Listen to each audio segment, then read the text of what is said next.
Aquí se inicia El Ciudadano TV. Reportajes.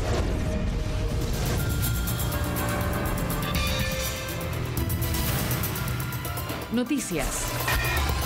Entrevistas.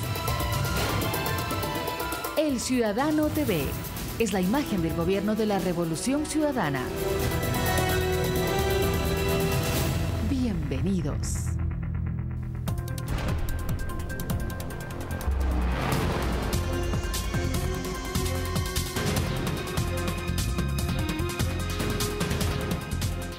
¿Qué tal, amigos y amigas? Bienvenidos a El Ciudadano TV. Qué gusto que estén en nuestra sintonía. Estamos listos para, junto a usted, analizar de cerca los hechos ocurridos esta semana. Javier, ¿cómo estás?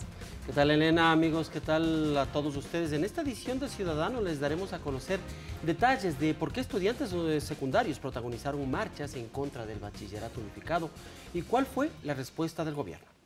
Además, a un año del intento de golpe de Estado se dictó sentencia contra Diario El Universo, donde en un artículo de opinión se acusó al primer mandatario de abrir fuego a discreción contra un hospital lleno de civiles. Aquí iniciamos.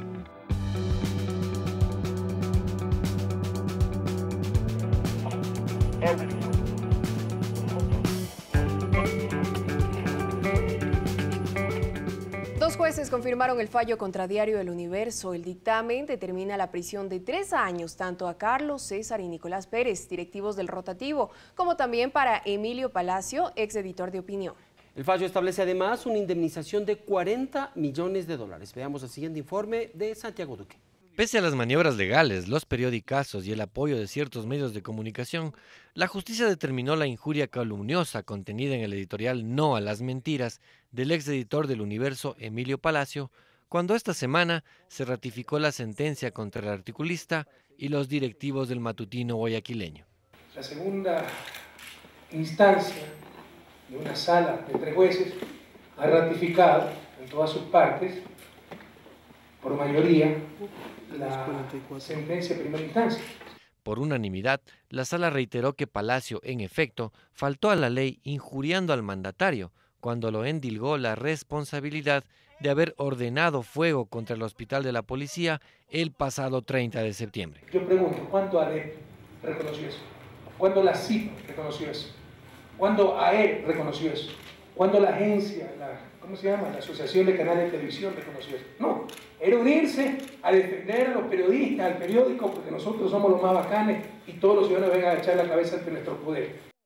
Durante el proceso, los cambios de jueces, los pedidos de recusación y el desprestigio de los magistrados fue una estrategia usada por la defensa del diario que, sin argumentos, intentó defender lo indefendible. Este asunto sentará un precedente para que los medios actúen con ética y profesionalismo antes de publicar una mentira. Pero creo que ha sido necesario para cambiar definitivamente la historia del país, acabar con estos abusos de la prensa. Esto no se da en otros países, no se engañen. Esto no se ve en otros países. Lo que aquí llaman libertad de expresión, libertad de prensa, jamás sería permitido en otros países donde se ama la verdad, donde el que miente es un paria social. Aquí se ha defendido las mentiras en nombre de la libertad de expresión. Incluso con esta sentencia, y pese a que las instancias no se han agotado, el espíritu de cuerpo antes sólido comienza a resquebrajarse ante la evidencia y la justicia. Yo no soy juez de Emilio Palacio. Yo creo que nadie puede ser juez de sus semejantes para que no lo juzguen a uno. Digo, Emilio, tengo la impresión de que se te fue la mano. Una cosa es la cuestión editorial, otra cosa son las afirmaciones que constan en la parte final de tu artículo. Yo creo que allí hay una desmesura. En Quito, Santiago Duque, El Ciudadano TV. Pero a pesar de la sentencia, el autoexiliado Emilio Palacio se ratificó en sus acusaciones y dijo que acudirá a organismos internacionales para apelar el fallo.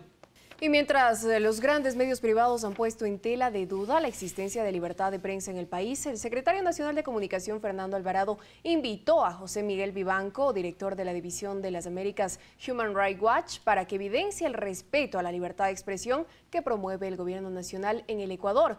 Vivanco, en declaraciones recogidas por AFP, aseguró que la sentencia contra El Universo es un sacudón que coloca a Ecuador en el mapa de los países donde se producen retrocesos graves en materia de libertad de expresión.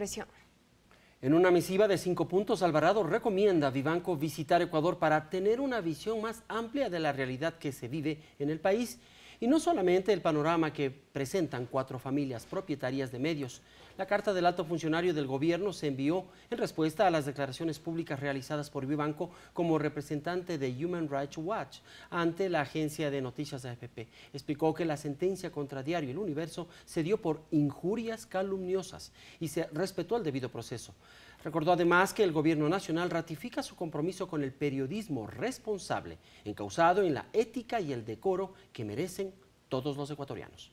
Quisimos consultar a algunos ecuatorianos residentes en Quito qué opinan sobre la sentencia contra Diario El Universo. Esto fue lo que nos contestaron.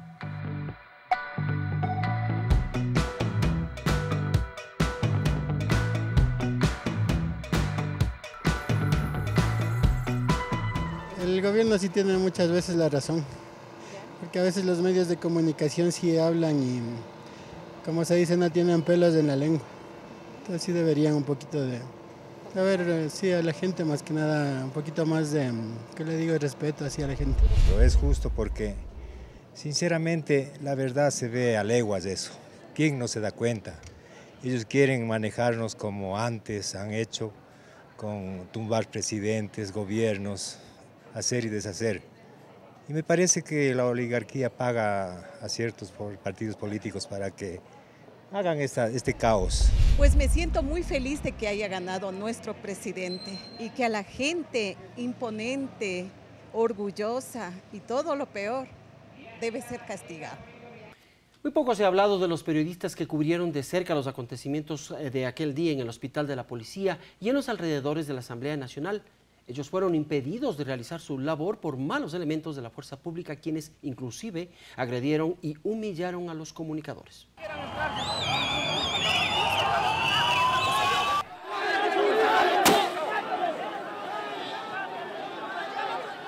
En el intento de golpe de Estado del 30 de septiembre, se presenciaron muchos episodios de violencia en contra del presidente Rafael Correa Delgado y cientos de ciudadanos que salieron a las calles para defender la democracia. En este marco, los periodistas que cubrieron aquel día también sufrieron en carne propia los exabruptos de la policía, quienes impidieron que se grabe y capte escenas en las cuales quedaban al descubierto. Yadira Martínez cubrió la información del 30 de septiembre en los alrededores del Hospital de la Policía. Tratar de captar la imagen o un audio pues era terrible, porque en ese momento ellos cogían, quitaban y botaban al piso, lo pisoteaban, también nos maltrataban, nos botaban palos, bombas lacrimógenas al cuerpo, se les percibía el aliento a licor a algunos policías. Eduardo Córdoba acudió hasta la Asamblea Nacional, en donde evidenció la agresividad de los policías que descargaron su furia contra él y su camarógrafo. Y nos empujaban, nos pateaban por los tobillos, por las nalgas, nos empujaban y nos botaron básicamente de la asamblea. Y a mí particularmente me botaron gas pimienta en los ojos. Adriana Puruncajas fue designada por su medio para registrar los hechos que se suscitaban en el regimiento Quito. Brutalmente y directamente me lanzó una de estas mujeres policías gas pimienta a los ojos, roció directamente a los ojos, en mi cara, y se distribuyó por todo mi cuerpo. Estos son los testimonios de varios periodistas que fueron agredidos, humillados y masacrados por malos elementos de la Policía Nacional y que no fueron tomados en cuenta en los comunicados de la Asociación de Editores de Periódicos o de la Sociedad Interamericana de Prensa. Para El Ciudadano TV, reportó Jenny Vallejo. A propósito, en el Pleno de la Asamblea Nacional se debatió el proyecto de resolución que condena los hechos del 30S. Asambleístas de diversas tendencias coincidieron en que es necesaria una investigación para sancionar a los autores, cómplices y encubridores de este hecho, aunque en cambio algunos legisladores de oposición lamentaron que el presidente Correa no haya sido asesinado. Aquí un informe. Ahora, las víctimas resulta que somos los victimarios. En la sesión de la Asamblea Nacional del pasado martes, cuando se debatía la resolución que condena los hechos de la intentona golpista del 30 de septiembre, algunos asambleístas de oposición, en una actitud de arrogancia e impunidad, validos de su inmunidad, revelaron que les hubiese gustado que el intento de asesinato al presidente de la República, Rafael Correa, no hubiera solo quedado en tentativa. Incitación al caos público. Eso hizo el presidente de la República. Y claro, prepotentemente dijo, mátenme, aquí está el presidente. A mí me da mucha pena que no hubo quien cumpla la orden.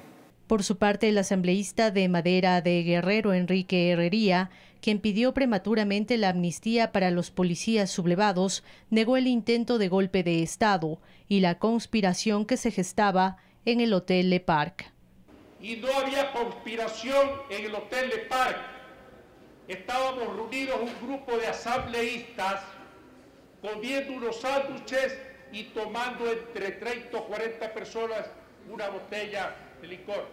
En tanto, la bancada oficialista apoyó unánimemente la resolución y reiteró que el 30 de septiembre hubo un intento de golpe de Estado y magnicidio.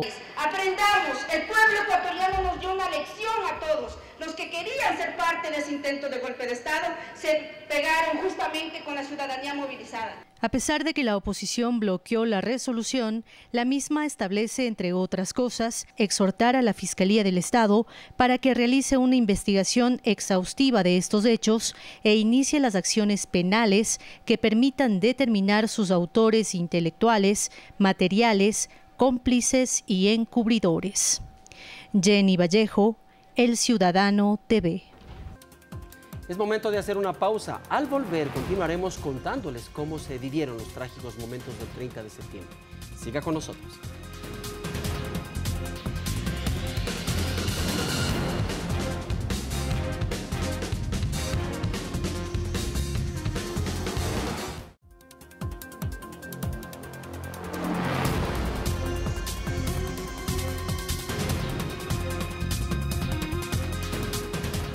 Ya estamos de vuelta. Muchos legisladores, comunicadores y activistas políticos siguen poniendo en duda el intento de golpe de Estado perpetrado el pasado 30 de septiembre. Les presentamos algunos de los testimonios de quienes vivieron de cerca esos hechos. Salimos a eso de las 11 de la mañana con una marcha de estudiantes hacia las inmediaciones del hospital. No llegamos ni a 2 cuadras del hospital cuando fuimos brutalmente reprimidos. No había absolutamente un solo estudiante con una piedra, con un palo, absolutamente con nada de eso, sino que de buenas a primeras fuimos reprimidos, fuimos absolutamente golpeados. Hay varios estudiantes, sobre todo de ciencias económicas, que fueron llevados al hospital. Un estudiante como Juan Pablo Molaños fue asesinado a eso de las 7 de la noche. Las heridas siguen ahí, esa herida se queda para toda la vida, no creo que se cierre esa herida. La familia lo hemos tomado, tratando de superarnos, mi madre igual decae, yo decaigo, pero ahora lo único que queremos es que se haga justicia, pero según veo, todo el procedimiento, nada ha pasado aquí, todos hicieron una guerra ahí el 30 de septiembre, hubieron muertos, pero no hay culpables. Porque el presidente nunca, o sea, él estuvo ahí en el hospital, pero simplemente porque no nos dejaban salir. Hubo un escuadrón de como unos 50 policías que venían subiendo las gradas y todos con esas, ¿cómo se llaman? Esas protectores, los protectores de los escudos y con armas en que querían entrar a la habitación del presidente y que le van a sacar muerto. Decían así. Ahí la policía fue cuando se me acercaron a la altura del regimiento Quito, 6 motocicletas con 12 policías, me agredieron brutalmente, me dejaron inconsciente, luego creo que les dio lástima de verme tirados en el suelo, que me recogieron los mismos policías, me ingresan al hospital de la policía, me dan asistencia médica ahí. Otro de los personajes que fueron víctima de los abusos cometidos por un grupo de policías es Gustavo Yal, quien en ese momento se desempeñaba como ministro del Interior. Escuche el diálogo que Marco Antonio Bravo sostuvo con el funcionario. A propósito de los hechos del 30 de septiembre, vamos a conversar en los siguientes minutos con Gustavo Yalc, en ese entonces ministro del Interior, hoy secretario particular del presidente, y tiene sin duda una incidencia importante para seguir releyendo lo que sucedió aquel 30 de septiembre. un día en donde los policías se alzaron, en donde estuvo en peligro la democracia ecuatoriana y, por supuesto, la misma vida del presidente de la República. Bienvenido al Ciudadano TV. Esta experiencia de los hechos condenables del 30 de septiembre marcan un caso irreversible en la ciudadanía del Ecuador, un poco para iniciar con este enfoque ciudadano. Marco Antonio, gracias por la invitación. En el 30 de septiembre fue un día difícil, un día duro, un día doloroso por los caídos, un día vergonzoso para la policía, un día que afectó la imagen del país, un día en el que también triunfó la democracia gracias al heroísmo de mucha gente, del pueblo ecuatoriano, al trabajo también heroico de policías y de militares. Pero sin duda, es cierto que la policía tiene que recuperar todo el espacio perdido frente a la ciudadanía. Antes del 30 de septiembre, producto de todo el apoyo que el gobierno nacional le viene dando a la Policía Nacional y del trabajo que venían también desarrollando, venían ganando confianza hacia la ciudadanía. El 30 de septiembre significa también un duro golpe institucional de lo que la gente en general piensa de la policía. Por lo tanto, la policía ahora tiene que recuperar todo ese terreno perdido con trabajo. Lo está haciendo, lo están haciendo. Y en este año también la ciudadanía ha tenido un rol fundamental, un rol importante. Es una ciudadanía que salió a las calles ese 30 de septiembre a defender la democracia, a defender la vida del presidente de la República. ¿Qué ha pasado durante este tiempo? Sí, Marco Antonio, el 30 de septiembre significó un atentado contra la democracia, contra las instituciones democráticas del país, contra la vida del presidente. Es gracias al pueblo ecuatoriano, a su acción heroica de salir a las calles a defender la democracia, a defender a un gobierno democrático, a defender la vida del presidente de la República, que pudo salir adelante la democracia ecuatoriana. Solo imaginémonos por un momento lo que hubiese ocurrido en nuestro país si le hubiera pasado algo al presidente de los ecuatorianos, la violencia en la que nos hubiéramos sumido como sociedad. Esto no ocurrió gracias al pueblo ecuatoriano mismo, gracias a las Fuerzas Armadas y a unidades policiales realmente profesionales y con excelentes liderazgos que supieron actuar adecuadamente ese día. Y en todo este tiempo, yo creo que hay también dentro de la institución policial un rechazo a lo ocurrido, la acción demencial de un grupo de ellos, unos que se dejaron engañar por esa oposición política que distorsionó la ley de servicio público y otros arrepentidos por los hechos. Pero sobre todo necesitamos, todos los ecuatorianos, no el gobierno, todos los ecuatorianos, la historia del Ecuador requiere que todos los hechos queden profundamente investigados y que no queden en la impunidad. Los muertos, en homenaje a la memoria de los caídos, tiene que haber justicia. Ese es un tema muy importante que vamos a abordar más adelante, pero también tienen un rol, o tuvieron un rol los medios de comunicación y ciertos medios de comunicación que han insistido durante todo este tiempo que nunca hubo intento de golpe de Estado y peor, el presidente corrió en peligro, hasta se habló de un autosecuestro y cosas de esa naturaleza. ¿Cómo evaluar el rol de ciertos medios de comunicación en este año? Todas esas distorsiones que se hacen el 30 de septiembre, que no hubo golpe de Estado, que no hubo secuestro al presidente, que no se atentó contra la vida del presidente, es una burla al pueblo ecuatoriano. Es burlarse de la memoria de los caídos el 30 de septiembre, que salieron a defender la democracia. Esas distorsiones no corresponden sino a un afán de hacer daño, al odio, que quiere hacer daño a un gobierno y que no escatima en hacer daño a todo un país, a burlarse de la memoria de los caídos y del pueblo ecuatoriano en sí mismo, solo por dar rienda suelta a sus odios. El 30 de septiembre se atentó contra la vida del presidente. Ahora se ha presentado una denuncia de un asambleísta, Clever Jiménez, me parece que se llama, sí, que presenta una denuncia maliciosa y temeraria, afirmando que el presidente se autosecuestró, que el presidente salió del hospital de la policía, fue a la Universidad Técnica Equinoccial, se entrevistó con el rector, diseñó su propio rescate y volvió al hospital. Realmente demencial. Eso en su momento procesalmente tendrá que ser declarado por el juez competente en su momento, calificar esa denuncia como maliciosa y temeraria, porque eso es lo que debe hacerse frente a una denuncia de este tipo, que lo que hace, insisto, es burlarse de la memoria de los caídos del 30 de septiembre. Bueno, además en la Asamblea Nacional, en la presente semana, el mismo asambleísta hizo una reflexión, hasta cierto punto una sentencia también. ¿Dónde estuvo o por qué no apareció la persona para matar al presidente cuando él dijo, si quieren matarme, háganlo? ¿Por qué no apareció esa persona para terminar con la vida del presidente? Me parece que este tipo de expresiones pues sin duda son condenables, pero necesitan una respuesta y necesitan una acción inmediata también. Increíble, Marco Antonio, que haya una expresión de esa naturaleza. Insisto, ¿qué hubiese pasado con el Ecuador si le pasaba algo al presidente de la República?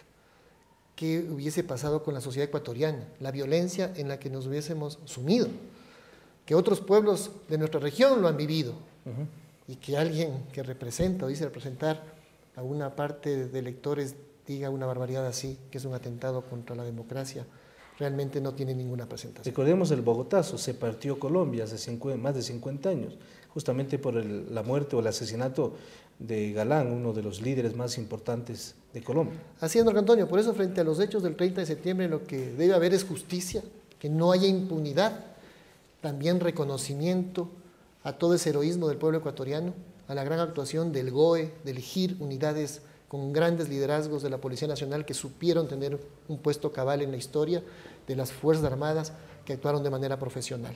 Y a quienes dicen que no hubo golpe de Estado, tendrán que preguntarse, entonces, ¿por qué se movilizaron todos los jefes de Estado de Sudamérica, recorriendo miles de kilómetros para reunirse y al unísono respaldar la democracia en el Ecuador? La comunidad internacional en su conjunto se moviliza, las organizaciones internacionales, la OEA, UNASUR, la ONU se pronuncian en contra del golpe en el Ecuador, se toman la asamblea, el aeropuerto, hay saqueos en las primeras horas de la mañana. Decir que no pasó nada el 30 de septiembre, insisto, es burlarse de la memoria de los caídos del 30 de septiembre. Hay cierta impunidad, según lo analiza la comunidad también, o impunidad en definitiva, porque incluso cuando 3 policías ya son sentenciados, hay ciertos medios de comunicación que van por el lado humano a hacer ciertas referencias, entrevistas o reportajes para ver cómo ha sufrido, cómo sufre la familia de los policías, que sin duda lo está haciendo. Pero también la pregunta es cómo han sufrido quienes han perdido a sus familiares, cómo ha sufrido la familia del mismo presidente de la República. Nuestro lado humano está presente siempre, pero no se puede hablar de verdadera humanidad si no se habla de justicia. Y por lo tanto, sí, hay personas que cometieron errores y tienen que asumir sus responsabilidades frente a la ley. Los hechos no pueden quedar en la impunidad. Si quedan en la impunidad, también eso es falta de humanidad con quienes fueron víctimas de los hechos del 30 de septiembre. Y bueno, todo el mundo tiene que responder por sus actos. Y si alguien tiene que responder por sus actos ante la justicia, lamentablemente sí hay consecuencias dolorosas para la familia y también eso nos duele. Pero esos hechos nunca debieron haber ocurrido. Pero más doloroso es lo ocurrido con ciudadanos desarmados que salieron a la calle a defender la democracia, que fueron golpeados, que hubo también un caído civil, estudiante, Juan Pablo Bolaños, y miembros de fuerza pública, de la policía, de Fuerzas Armadas, que estaban defendiendo al presidente de la República y que hicieron un acto heroico. Para ellos tiene que haber justicia, humanidad es justicia. En ese día, estamos hablando del 30 de septiembre, Gustavo Yalc estuvo junto al presidente la mayor parte del tiempo. Hubo un momento en que no lo pudo hacer porque físicamente era imposible. Es un detalle que es importante.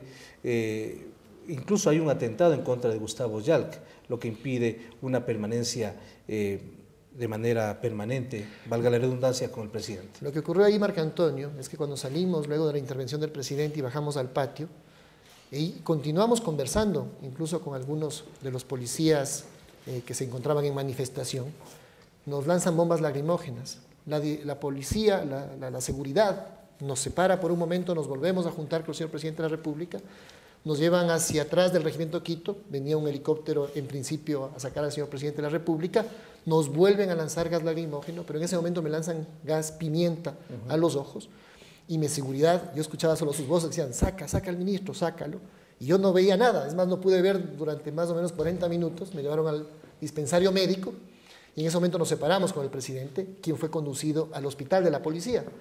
Y las noticias iniciales que tenía justamente en ese momento, sin poder ver nada y apenas hablando por teléfono, que el presidente había llegado al hospital, que se encontraba bien y que más bien éramos nosotros quienes nos encontrábamos en gran riesgo. Luego pasamos al GOE, ese fue el momento en el que tuvimos un espacio en el que no estuvimos juntos, luego retomamos contacto telefónicamente y luego yo pasé a estar junto al presidente en el hospital de la policía. ¿Qué ha hecho la policía en este año después del 30 de septiembre? Yo creo que hay mucho dolor interno, mucho reconocimiento de la culpa de lo ocurrido, que no tiene ninguna justificación, ninguna presentación.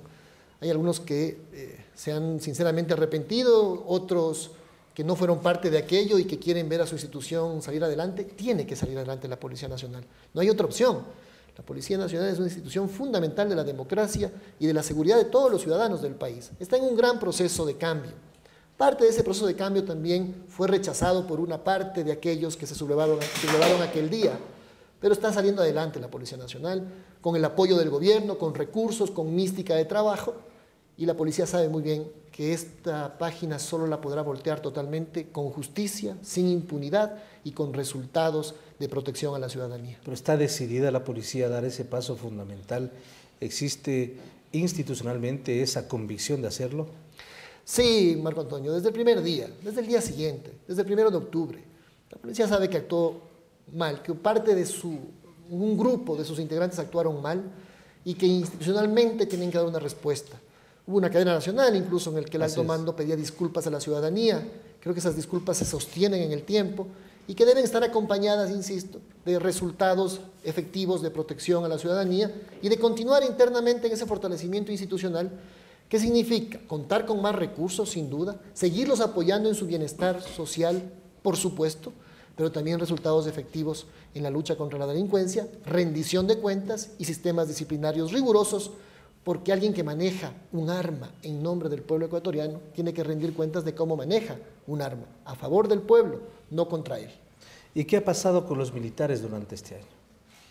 Bueno, las Fuerzas Armadas son Fuerzas Armadas profesionales, tomaron acciones disciplinarias inmediatas al pequeño grupo que actuó mal el 30 de septiembre y eso da muestras de una institución con una historia de profesionalismo y de fortalecimiento institucional permanente y que ratificaron el 30 de septiembre una vocación democrática que debe sin duda permanecer en el tiempo. ¿Qué ha pasado con la oposición política en este año? Poca seriedad frente a un tema en el que tenían la oportunidad de mostrar sus rasgos democráticos, más bien han tratado de distorsionar lo ocurrido el 30 de septiembre. Toda democracia requiere de una oposición y hay parte de una oposición que es decente y democrática, pero hay una buena parte de la oposición que no lo es. Y realmente lo que se requiere para el fortalecimiento de la convivencia democrática en el país es una oposición, pero una oposición que actúe democráticamente y no niegue hechos tan flagrantes como los ocurridos el 30 de septiembre. ¿Y qué ha pasado con cierta prensa en el Ecuador en este año? Bueno, yo creo que hay también un proceso de reflexión. Algunos caen en la tentación de también convertirse en actores políticos y dan paso al desarrollo de las teorías más inexplicables sobre el 30 de septiembre. Pero en el fondo, yo creo que los periodistas saben, en el fondo, los que estuvieron ahí, además que estuvieron todos los medios de comunicación, incluso en el hospital de la policía, saben perfectamente que ese día se atentó contra la democracia, se atentó contra la vida del presidente, y ellos mismos, los periodistas de muchos medios de comunicación, corrieron peligro, y sus vidas corrieron peligros. Los que estuvieron ahí lo saben perfectamente. Dos precisiones más. ¿Qué ha pasado con la justicia en este año? Muy lenta. Una justicia que ha ido extremadamente lenta. Sin duda también los hechos del 30 de septiembre pueden rebasar la cotidianidad de cualquier institución, sin duda de la Fiscalía, de la Justicia, de la propia policía en su capacidad investigativa interna, pero se ha ido de todas maneras muy lento. Yo espero que se tomen ya medidas definitivas a nivel de justicia, que hayan las sentencias pertinentes, porque no puede haber impunidad, aquí no hay ánimo de venganza. Finalmente, ¿qué ha pasado con el gobierno en este año? El gobierno se ha fortalecido recibiendo con mayor fuerza el apoyo popular. Eso nos compromete aún más, un compromiso aún más profundo, aún mayor, con ese pueblo ecuatoriano que el 30 de septiembre salió incluso a riesgo de sus propias vidas a defender la democracia, a defender al presidente de la República, a defender la revolución ciudadana. Así que eso nos afianza aún más en el compromiso con el pueblo ecuatoriano y ha significado, sin buscarlo, también tener una evaluación aún más positiva por parte del pueblo ecuatoriano de la gestión que hace el gobierno. Muy gentil por esta invitación y por aceptar este diálogo con el ciudadano. Con mucho gusto, Marco Antonio. Muchas gracias. Y al cierre, una rectificación. Hace 50 años en el Bogotazo no fue por la muerte de Luis Carlos Galán, sino por Jorge Eliezer Gaitán. el gran líder colombiano. Con esto nos despedimos aquí en este espacio, hacemos una pausa, regresamos con más información en El Ciudadano TV.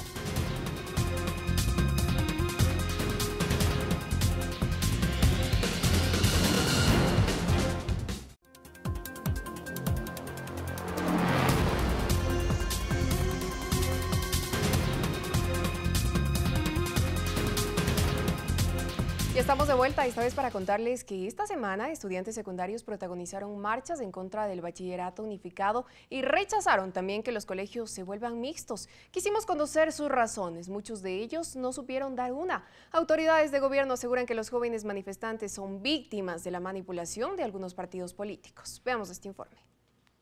A pesar de la firmeza con la que sostiene el cartel, Stalin realmente no está convencido de por qué lo hace. Según dice, solo bastaron las razones que sus maestros le dieron. Que nos va a perjudicar más así para entrar a la universidad. Eso es lo que tus profesores te han dicho. Sí. ¿Y tú qué piensas? Que sí. Como él, muchos de los alumnos del Colegio Mejía parecen confundidos. Unos aseguran estar en contra del bachillerato unificado, mientras que otros solo piden más información al respecto. Entonces, más que rechazar, están reclamando información. Reclamando información y participación en este bachillerato. La ministra de Educación se refirió sobre este tema. A los estudiantes se les ha dicho que el nuevo bachillerato no sirve para nada, que ese título no va a poder ser utilizado en las universidades. Falso. De falsedad absoluta. Atrás de esto hay partidos políticos interesados en desestabilizar al gobierno y en crear caos. Y aunque algunos padres de familia y maestros sostienen no estar influenciados por partido político alguno, nosotros no obedecemos a ninguna bandera política, sino al beneficio de la educación de nuestros hijos. Personajes vinculados con el Movimiento Popular Democrático estuvieron presentes en las instalaciones del colegio. En esta casa de salud se vive otro drama. Esta mujer debió dejar de lado sus labores cotidianas para esperar paciente en esta sala. Su hijo fue impactado por una bomba lacrimógena. Ella busca responsables. No solamente culpable es el que dispara, sino también los que dirigieron ese operativo y también los que dieron la orden que abran las puertas del colegio. No supe del señor rector, ni de los señores inspectores, ni los señores profesores. Nunca no vinieron a dar su solidaridad ni a expresar nada, absolutamente nada. Se limitaron en enviar 2 trabajadoras sociales, nada más, sin ningún mensaje absoluto ni nada. Este jueves, estudiantes secundarios llegaron a Carondelet. A pesar de que anunciaron que su manifestación sería pacífica, lanzaron huevos al palacio. Ellos fueron recibidos por el secretario Gustavo Yalc, quien se comprometió a viabilizar una reunión con las autoridades educativas. Elena Rodríguez, El Ciudadano TV. 396 de los 666 aspirantes a magistrados de la Corte Nacional de Justicia llegaron a la fase de rendición de pruebas psicológicas esta semana, como parte de la etapa de postulación en el concurso de méritos, oposición, impugnación ciudadana y control social que lleva adelante el Consejo de la Judicatura de Transición para transformar la justicia. 1 millón de causas sin resolver y 11.000 presos liberados por caducidad de la prisión preventiva y medidas sustitutivas emitieron la alerta de que en la justicia algo andaba mal. El presidente propuso y los ecuatorianos decidieron. El sistema de justicia de Ecuador debía ser reformado. Es motivo de especial regocijo en esta mañana estar aquí presentes cumpliendo algo que el pueblo mandó. El Consejo de la Judicatura de Transición convocó al concurso para la conformación de la nueva Corte Nacional de Justicia y en un caso inédito, 666 personas respondieron favorablemente al llamado. Algo que casualmente me animó a participar casualmente de este proceso es la modalidad y la forma en cómo se está llevando. Yo creo que en otras circunstancias simplemente no me hubiera interesado.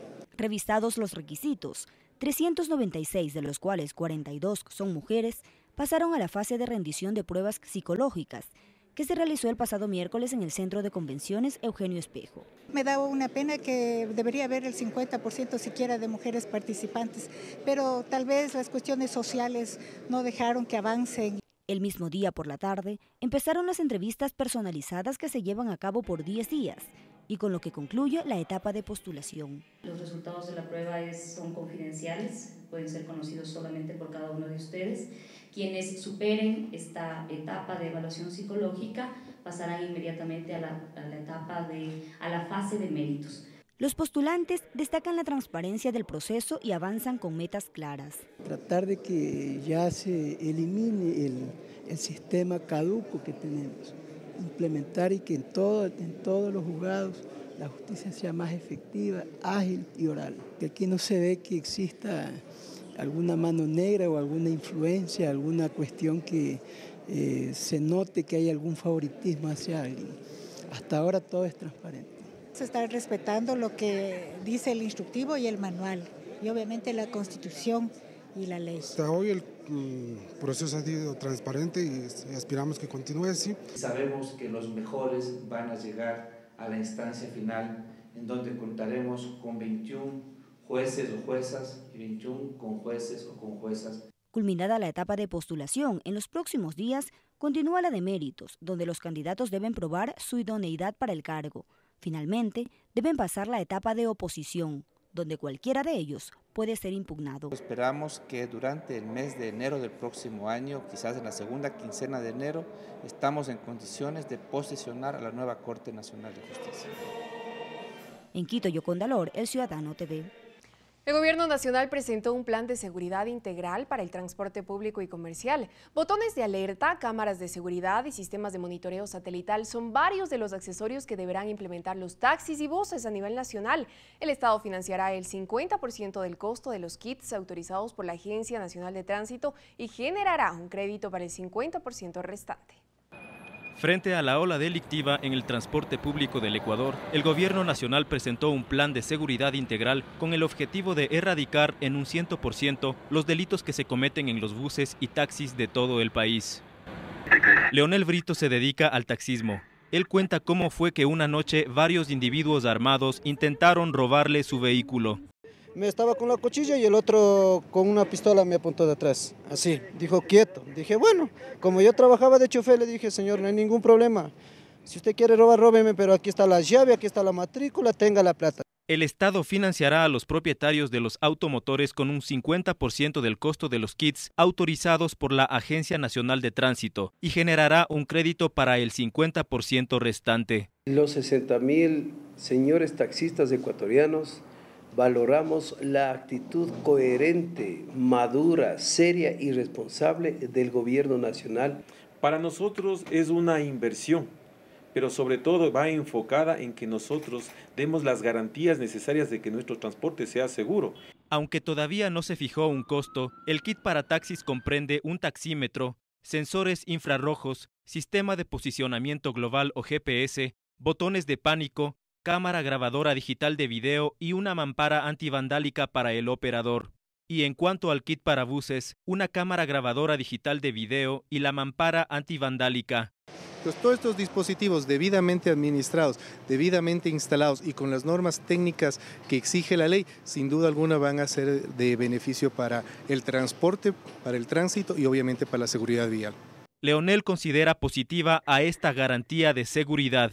Para mí fuera lindo, por ejemplo, si fuera bien. Por ejemplo, si es para uno mucho más mejor, es para la seguridad de uno también. ¿Y para los usuarios? Igual para los usuarios también. Hasta el momento se anunció el inicio de 2 planes pilotos en Guayaquil y Cuenca, entre octubre y noviembre de 2011. José Miguel Román, El Ciudadano TV. Cambiamos de tema para contarles que el presidente de la República, Rafael Correa, partió este jueves hacia Nueva York, Estados Unidos. El viaje se realiza para promocionar la iniciativa ambiental Yasuní ITT, en un evento paralelo a la Asamblea General de la Organización de las Naciones Unidas. El proyecto ambiental Yasuní ITT que promociona el gobierno nacional aspira a dejar bajo tierra el 20% de las reservas petroleras del país, a cambio de una compensación internacional de al menos 3.500 millones de dólares. Antes de partir, el jefe de Estado, a través de su cuenta del Twitter, Mashi Rafael, pidió a los ciudadanos que cuiden al país.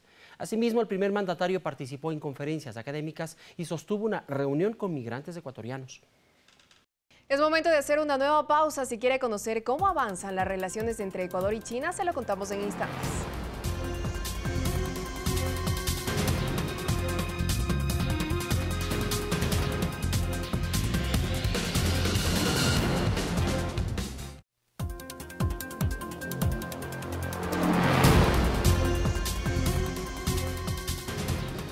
La relación entre Ecuador y China es fructífera, es muy importante, sobre todo porque este gigante país asiático invierte en varias obras de infraestructura y de beneficio para nuestro país. Sin duda, la presencia de los embajadores acá en la capital ecuatoriana, específicamente en la Cancillería, sirve como una evaluación del trabajo que están realizando. Nosotros vamos a dialogar en los siguientes minutos con el doctor Leonardo Arízaga. Él es el embajador de Ecuador en China, justamente para conversar sobre el estado de las relaciones, los proyectos y las futuras proyecciones que tiene la relación bilateral. Bienvenido al ciudadano, doctor Arízaga. ¿Cómo se siente usted en este momento en cuanto a la relación entre Ecuador y China, por un lado? Y por otro lado, ¿qué le parece este evento que reúne prácticamente a todos los embajadores y representantes comerciales de nuestro país ante el mundo? Bueno, muchas gracias por la entrevista. La relación entre Ecuador y China está pasando por su mejor momento. Estamos profundizando la relación político-diplomática.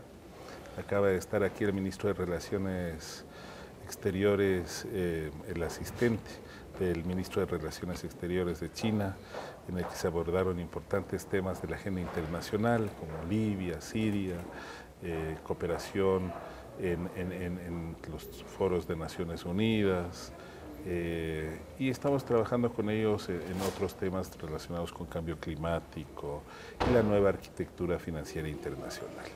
Entonces, el relacionamiento político-diplomático anda muy bien. Tenemos constantemente visitas de ministros del Ecuador en Beijing para tratar temas de relaciones laborales, financieros, de sectores estratégicos.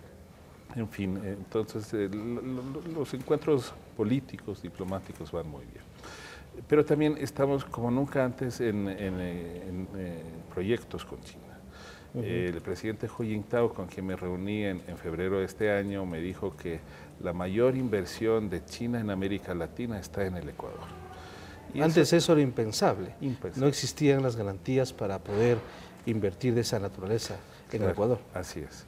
El Ecuador es un país de renta media, con estabilidad política, con normas jurídicas claras para la inversión. Tenemos proyectos por cientos de millones de dólares con China en importantes campos como el campo petrolero, el hidroeléctrico, el minero. China es una importante fuente de financiamiento para el Ecuador para estos proyectos. En fin, estamos aumentando las exportaciones no petroleras del Ecuador a China. El año pasado, si quitamos el petróleo, vendimos apenas 90 millones de dólares. Este año, en los primeros 6 meses, hemos vendido más de 100 millones de dólares, que es una cifra muy pequeña. Claro. Tenemos que aumentar las exportaciones de manera significativa a China y estamos trabajando en ello. Ahora, acá en el Ecuador, en ciertos medios de comunicación, también se ha criticado sobre, según lo que determinan ellos, endeudamiento de Ecuador con China, y que las garantías y las condiciones no son las más adecuadas en comparación con otro tipo de endeudamiento con otros países u organizaciones. ¿Cómo se está manejando este tema? Porque habíamos dicho al inicio, China está invirtiendo en grandes proyectos para el país que tarde o temprano nos darán muchos beneficios. Así es. Nosotros importamos cada año cientos de millones de dólares de electricidad de nuestros países vecinos, importamos miles de millones de dólares en derivados, y tenemos que construir hidroeléctricas y tenemos que construir nuestra propia refinería del Pacífico. Y eso conlleva ingentes recursos. Y China está en condiciones de financiar estos proyectos que son estratégicos para el país. Y lo hace de manera muy dinámica, muy rápida, en condiciones favorables para el Ecuador, y por montos que no se pueden obtener en la banca multilateral ni en la banca comercial, y en condiciones favorables con tasas de interés que están por debajo de las tasas comerciales. Ahora, en este marco, la inversión por ahora en Coca-Cola Sinclair, más de 2.000 millones de dólares, quizás es de la más importante, pero si luego se presenta la inversión en la refinería será mucho más importante que Coca-Cola Sinclair. ¿Cuáles son las garantías que brinda justamente el gobierno ecuatoriano para que China se preocupe, se fije y establezca estos niveles de préstamos o créditos al Ecuador? Bueno, en el caso de la refinería del Pacífico, nosotros estamos tratando de, en primer lugar, obtener inversión china. No financiamiento, sino inversión china en la refinería del Pacífico. Es una inversión grande, es un proyecto de más de 11.000 millones de dólares. Tenemos un acuerdo con PDVSA, tenemos una hoja de ruta clara. Necesitamos, eso sí, los estudios que van a estar listos en marzo del año 2012. Y una vez que tengamos esos estudios, que son la base, digamos, para todo el financiamiento de la refinería, nosotros vamos a reunirnos con Sinopec, con CNPC, con CNOC, que son las 3 grandes empresas chinas, para ver de qué manera van a participar en ese proyecto. Es decir, que ese campo está abierto. ¿Qué otros campos de interés para China despierta Ecuador? Además del hidroeléctrico, porque están participando en Coca-Cola Sinclair, estamos a punto de cerrar la negociación con el Exim Bank para el proyecto hidroeléctrico Sopladora. En los próximos días y semanas se van a ir concretando otros contratos con empresas chinas en el sector hidroeléctrico.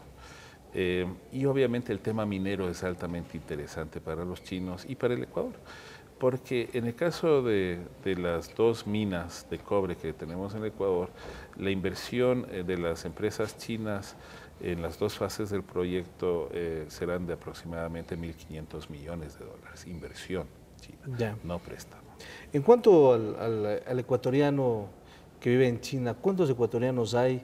¿A qué se dedican? ¿Cuál es un poco la función que cumplen ellos allá? Hay pocos ecuatorianos en China, hay como 250 registrados en los 3 consulados que tenemos en Beijing, Cantón y Shanghái.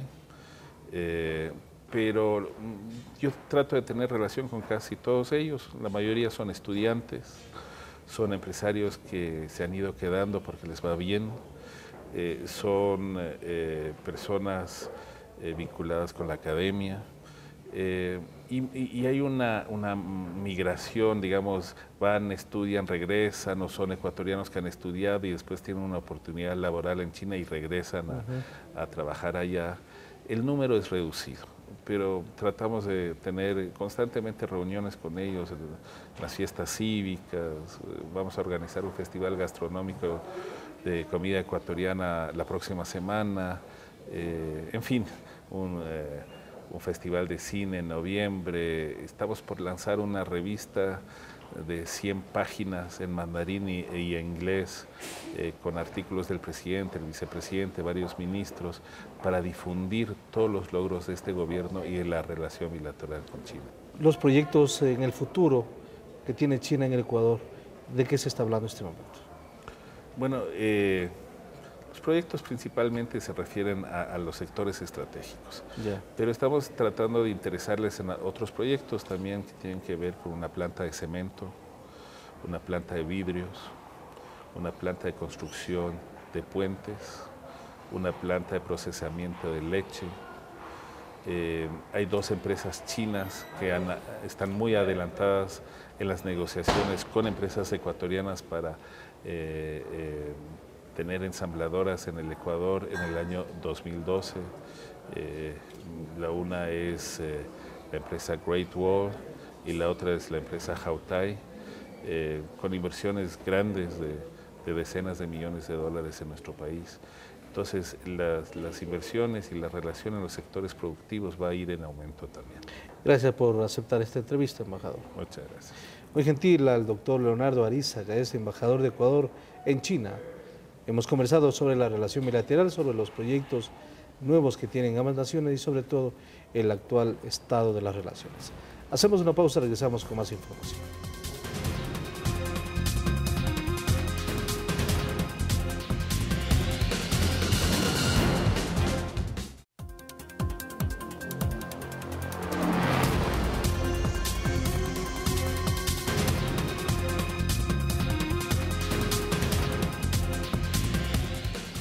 Ya estamos de vuelta. Desde el 14 de septiembre, los afiliados voluntarios que residen en Ecuador y en el exterior ya pueden acceder a los préstamos hipotecarios otorgados por el Banco del Instituto Ecuatoriano de Seguridad Social, BIES, para la compra de terrenos y vivienda. Es la primera ocasión en la que los aportantes reciben este tipo de beneficios. La decisión fue adoptada por el directorio del Banco del Instituto Ecuatoriano de Seguridad Social, BIES, y tiene por objeto beneficiar a un segmento de la población que no tiene relación de dependencia laboral y que no podía acceder a este tipo de servicios financieros. Los afiliados voluntarios han sido tradicionalmente un grupo de la seguridad social que nunca tuvo acceso a las prestaciones financieras del Seguro Social. Conscientes nosotros en el directorio de esa falencia, de esa hasta cierto punto discriminación histórica que han tenido los afiliados voluntarios, tomamos la decisión en el directorio de que se apruebe el crédito hipotecario para los afiliados voluntarios. Al igual que con el resto de afiliados, estos créditos servirán para la adquisición de vivienda terminada, terrenos u oficinas y la hipoteca se garantizará con la propiedad. Para un ejemplo, si un afiliado voluntario quiere comprarse una casa que vale $100.000, nosotros le prestamos 80.000, le prestamos el 80%. El afiliado tendría que poner los otros 20.000. Para acceder a este beneficio, los afiliados voluntarios deberán cumplir con los mismos requisitos que los afiliados en relación de dependencia, entre los cuales se encuentran contar con un mínimo de 36 aportaciones, de las cuales las 12 últimas deben ser consecutivas y no mantener en mora sus obligaciones con el BIES o el IES. A pocos días del anuncio en las instalaciones del BIES, los afiliados voluntarios acuden masivamente para consultar sobre los detalles del crédito. Dicen estar satisfechos con la noticia. Según las autoridades del banco, en apenas 10 meses de creada la entidad, se han entregado alrededor de $1.400 millones en créditos. De estos, 600 se destinó solo para hipotecarios. La información sobre los préstamos hipotecarios puede ser consultada a través de la página web www.bies.fin.es. En Quito, Catalina Llanes, El Ciudadano TV. Para finales del 2012 se tiene previsto que el ferrocarril salga desde Quito hasta Guayaquil, luego de que concluyan los trabajos de rehabilitación que se desarrollan a cargo de la empresa de ferrocarriles del Ecuador. Mientras eso ocurre, cientos de turistas disfrutan del recorrido por las rutas Durán-Yaguachi y Alausí-Cibambe. Esto ha traído grandes beneficios para las comunidades cercanas a las estaciones de tren, pues ofertan sus artesanías a los visitantes, lo que ha permitido un crecimiento para sus poblaciones, porque esto también está prohibido olvidar.